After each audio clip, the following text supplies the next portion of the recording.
All right, so including Dark Phoenix, we have 12 films in the cinematic universe for the X-Men films by 20th Century Fox, which is now Disney. Yes, X-Men, Deadpool, and the Wolverine. And I'm going to rank them all from worst to first. My name is Brandon Keith Avery, and this is just my opinion.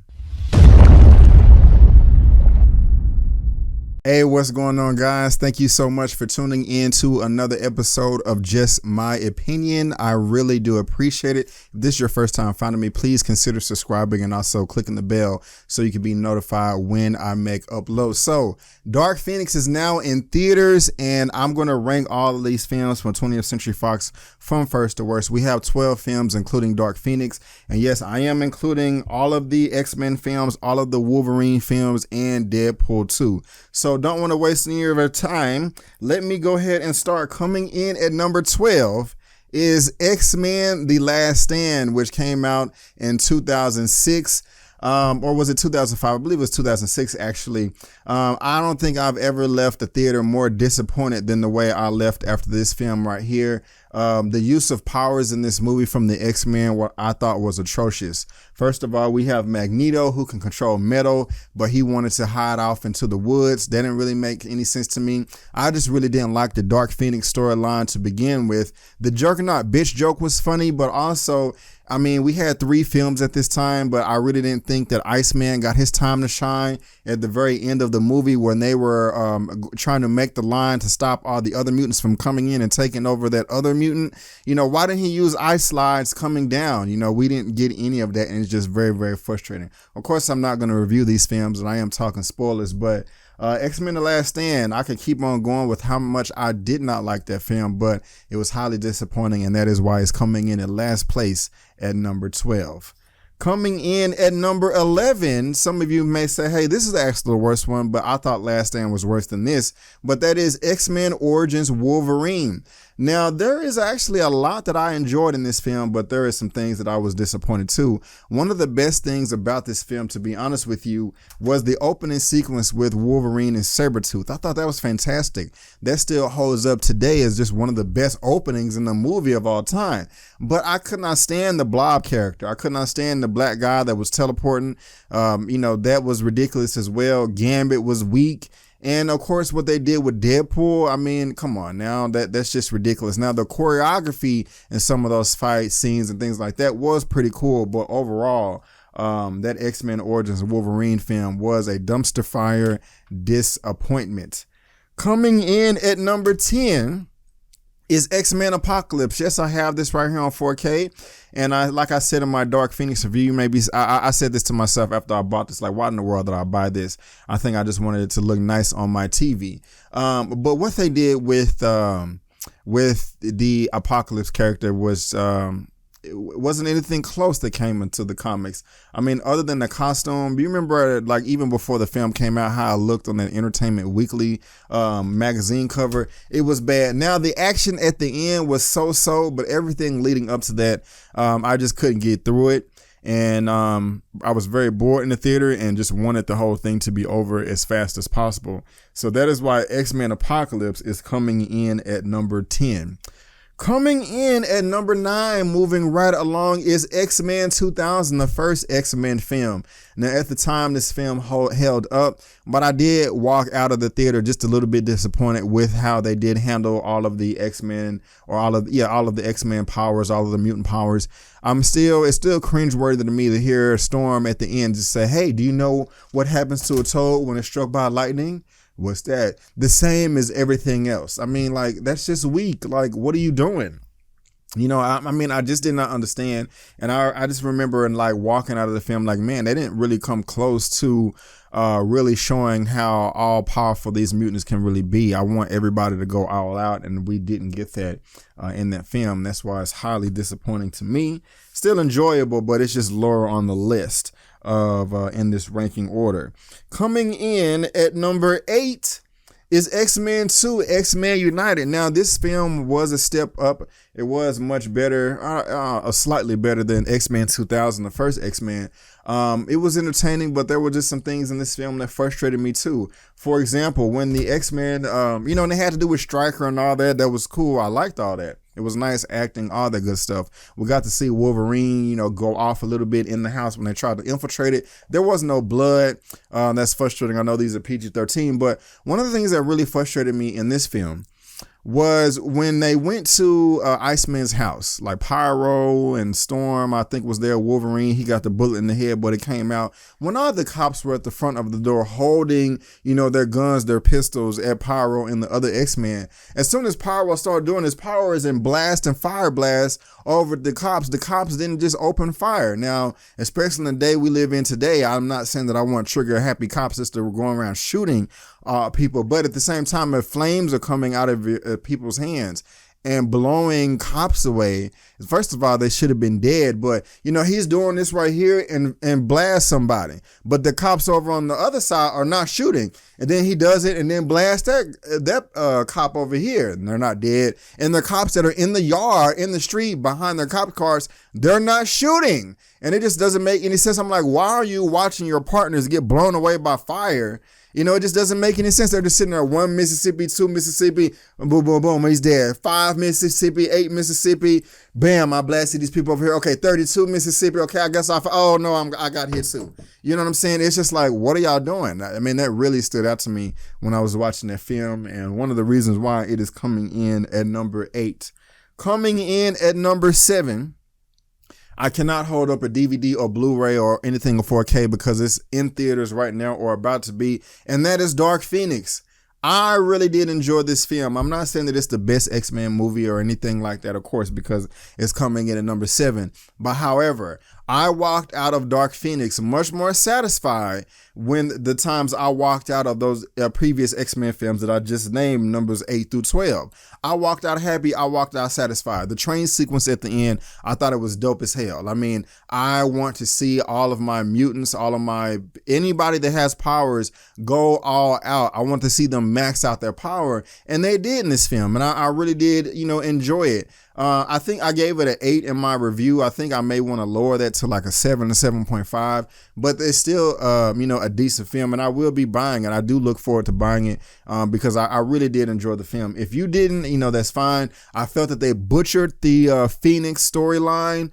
And the villain was kind of weak. It was just kind of, cat and fodder. Jessica Chastain, she was fine with her performance, and I didn't like the costumes either. And I'm not going to just go into a review, but I really did enjoy the film overall. That train sequence at the end, that's what did it for me. If it wasn't for that train sequence, this would be much lower, maybe like a 5 or 6 or something. But that was amazing. I got to see everything I wanted as far as choreography and fighting and mutant powers, and so it made my day. And that is why Dark Phoenix is coming in at number 7. We got a halfway down, 6 more to go. Coming in at number 6 is Deadpool 2, and yes, I have that right there on 4K, baby. I enjoyed this film, but to be honest with you, it was a huge step down from the Tim Miller film that came out, was it 2016, I believe, or 2015 or 16? But this was still great, but the story just wasn't as crisp and tight as I wanted to be. And they were just, too many jokes at certain points in time. The film just really didn't take itself seriously like it could have. I mean, I know this is a comic book adaptation with a guy that's dang near immortal. You can chop off his head and put it back on. So I feel kind of silly by saying that, it's not that realistic or take itself seriously. I mean, there is still a lot to enjoy in this film, but there are just some other X-Men films that I did enjoy much more than Deadpool 2. But yeah, I got it right there, and that's why it is coming in at number 6. Coming in at number 5, I have that one right here as well, and it was this was directed by Mangold. What was his last name? But that is the Wolverine when he went over to Japan. Now, mind you, this is the Unleashed extended edition. This is not the theatrical. Release, because if it was that, it would be much lower on my list. But when you have the Unleashed edition that I just held up, it had CGI blood in it, so it just made the film that much better. Also, in the theatrical release, they botched the ninja fight. In this version right here, they have the full ninja fight too.